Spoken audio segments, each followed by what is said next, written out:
Au nom du Père et du Fils et du Saint-Esprit. Amen. La paix de Jésus soit dans votre maison, sa paix et sa joie. Alléluia. Nous lisons j'espère que vous allez bien, nous lisons le Saint-Évangile selon Saint Luc, chapitre 11, versets 15 à 26. Que ta parole, ô Jésus, rentre dans mon esprit, que ma bouche proclame ta parole et que mon cœur l'accueille. On voit qu'on a des toutes petites séances de lecture dans la parole du jour, car la densité est au rendez-vous, comme très souvent avec toi, ô Jésus. Alléluia. Avec Jésus ou contre lui. Un autre jour, Jésus chassait un démon, il s'agissait d'un muet. Le démon sortit, le muet se mit à parler, et la foule resta émerveillée. Il y eut quand même des gens pour dire, il chasse les démons avec l'aide de Belzéboul, le chef des démons.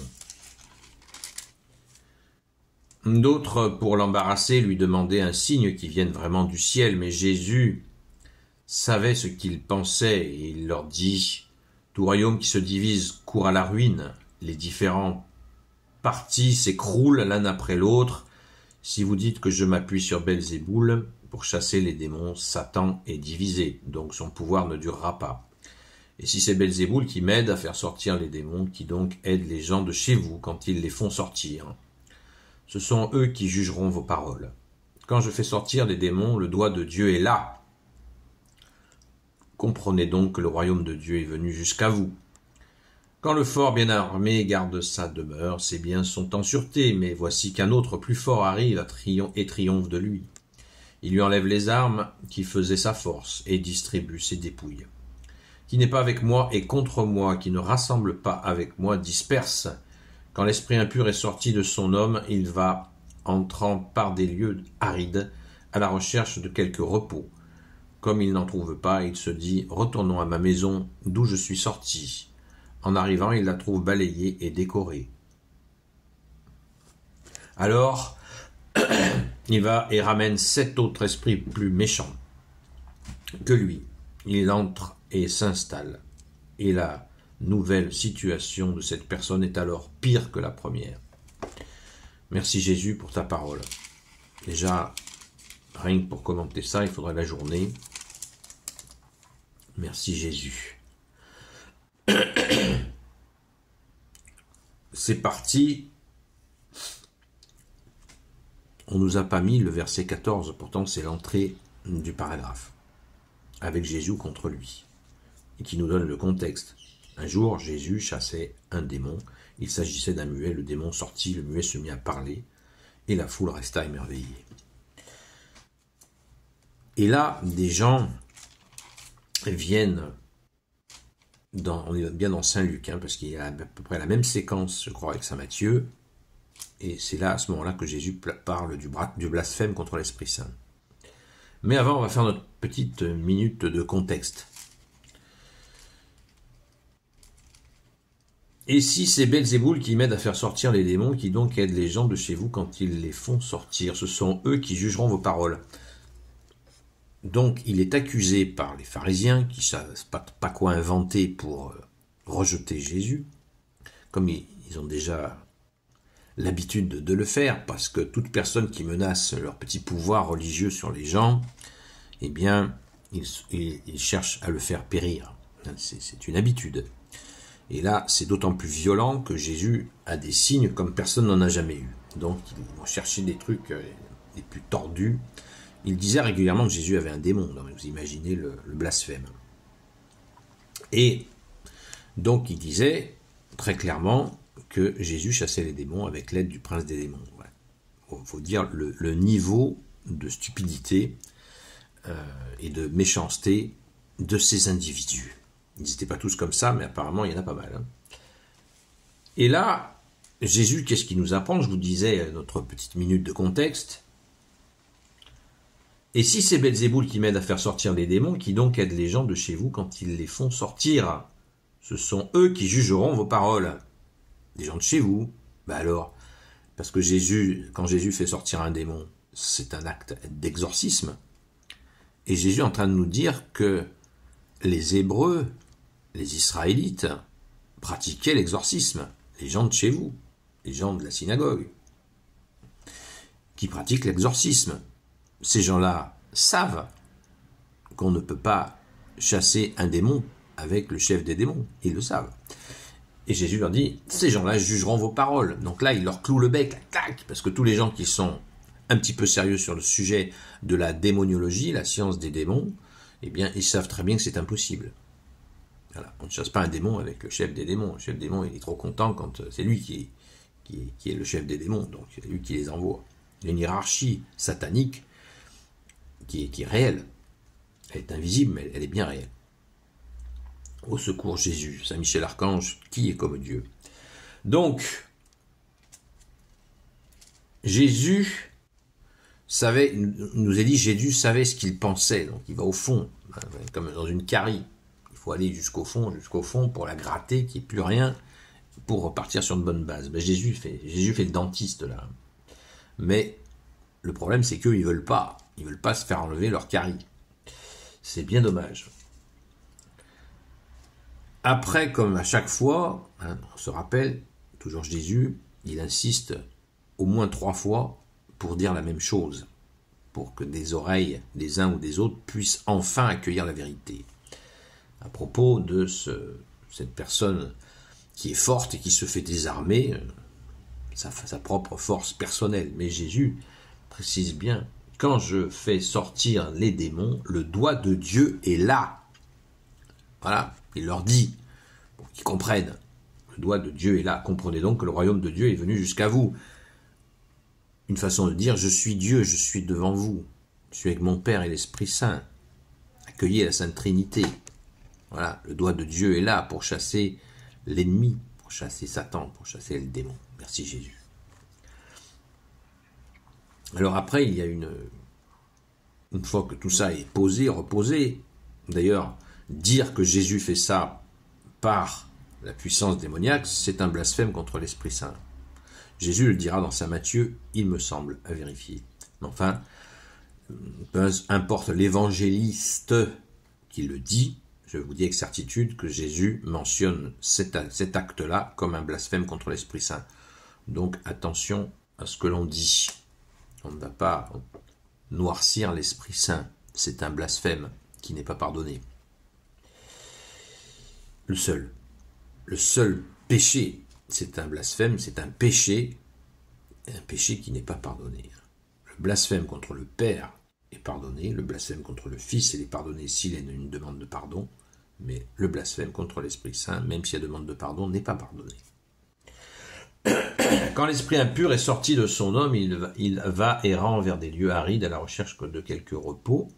Et là, Jésus nous dit qu'il revient. Il revient vers celui qui a été libéré. Alors ça, c'est très important.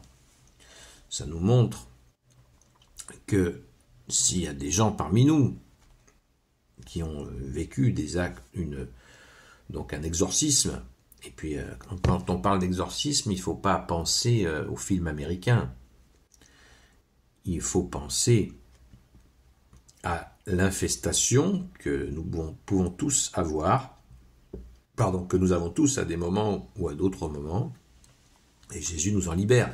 C'est pour ça que nous faisons la prière régulière, quotidienne, plusieurs fois par jour, à Saint Michel Archange.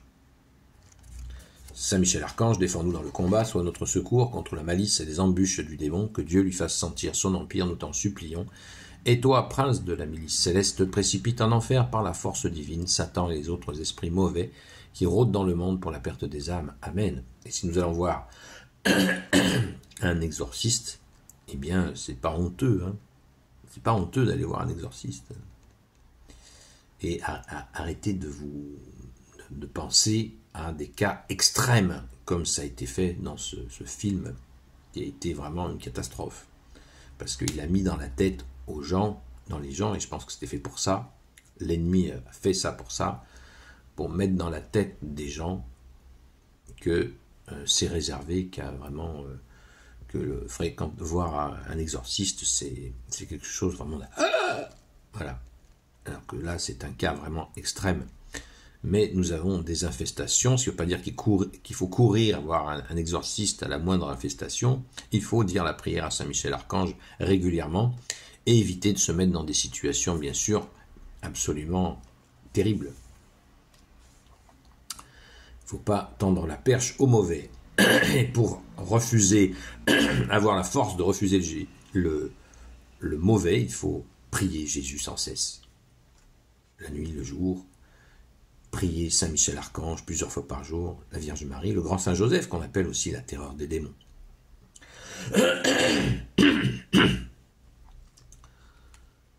Pendant que Jésus nous dit que le démon va chercher 7 autres démons. Et qui vient donc en équipe. C'est-à-dire que les démons sont capables de s'unir pour attaquer une personne. Nous suivons, pourquoi je suis plus long aujourd'hui? Parce que nous avons un véritable cours de démoniologie, la science des démons. Jésus prend le temps de donner un cours de démoniologie. C'est pas moi qui le donne, c'est lui. C'est toi, Jésus, notre seul enseignant. C'est toi qui nous l'as dit. Tu as dit aussi que tu es notre seul guide. C'est clair. C'est clair. Et il nous faut prier sans cesse. Prier sans cesse. Pas tomber dans une paranoïa, mais une prudence. Une prudence, et la prière est la meilleure des protections. Parce que nous comptons sur ta force, ô Jésus, pas sur la nôtre. Voilà. C'est fondamental. Voilà, donc je crois qu'on a un petit peu balayé l'ensemble, comme je vous l'ai dit. Il faudrait énormément de temps pour reprendre tout ça point par point. Moi, je vous ai dit ce qui me paraissait vraiment le plus important, et sans cesse prier, sans cesse prier, sans tomber dans la paranoïa. Puisque on ne peut pas tomber dans la paranoïa si on est attentif, parce que notre confiance est en toi, Jésus, notre force est en toi, Jésus. Garde-moi, Jésus, ma force est en toi, garde-moi, Jésus, mon bonheur c'est toi. Voilà, on garde la force en toi, notre force c'est toi, Jésus. Alors, soyons dans la paix, ta paix, Jésus. Un aspect que j'ai oublié d'émettre au verset 16. D'autres, pour l'embarrasser, lui demandaient un signe qui vienne vraiment du ciel. Alors ça, c'est le coup classique des gens de mauvaise foi. Fais-nous un signe devant nous. Et de nos jours, ça existe encore. Les gens, quand vous parlez de Jésus, qui vous disent, donne-nous un signe. Ça, c'est une provocation. Et on ne tente pas son Seigneur et son Dieu. Voilà. Ça, c'est fondamental. On ne fait pas, on n'ordonne pas à Dieu de faire un signe. Ça, c'est absolument à éviter. N'imaginez pas une seconde que Jésus va obtempérer à la provocation, si elle est faite avec l'intention de provoquer. Il y a des gens qui disent « Jésus, s'il te plaît », et qui prient, qui pleurent. « S'il te plaît, donne-moi un signe ». Là, Jésus peut, dans son amour, sa justice et sa miséricorde, offrir un signe. Mais c'est un acte de foi, d'espérance. Et Jésus le fait de grande joie. Mais celui qui dit « Fais-moi un signe », Jésus doit faire Voilà, sur cette joie de notre Sauveur Jésus, je vous souhaite une belle journée dans la paix de Jésus. Gloire soit au Père et au Fils et au Saint-Esprit, maintenant et toujours et pour l'éternité. Amen. Ô Jésus, toi qui peux tout et qui porte tout, toi le Sauveur, toi l'Emmanuel, je te confie toutes celles et ceux qui regarderont cette vidéo, ainsi que leurs proches, selon ta seule volonté, ô Jésus. Sainte Marie, Reine des cieux, toi l'Immaculée Conception, toi qui écrases le serpent, toi qui es la lune sous tes pas, toi notre Mère, Notre-Dame, Saint Joseph, toi le juste et le saint, toi le sage, toi la terreur des démons, toi le saint gardien de la Sainte Église catholique et apostolique. Sainte Marie-Madeleine, notre très chère sainte patronne, Saint Michel Archange, Saint Gabriel Archange, Saint Raphaël Archange, et vous tous les anges qui te servent, ô Jésus. Je vous confie toutes celles et ceux qui regarderont cette vidéo, ainsi que leurs proches, selon ta seule volonté, ô Jésus. La paix de Jésus soit dans votre maison. Rendez-vous ce soir à 20h sur la chaîne Seul Jésus Sauve sur TikTok. Rendons grâce les amis et prions pour ce direct qui t'appartient, ô Jésus. À très vite.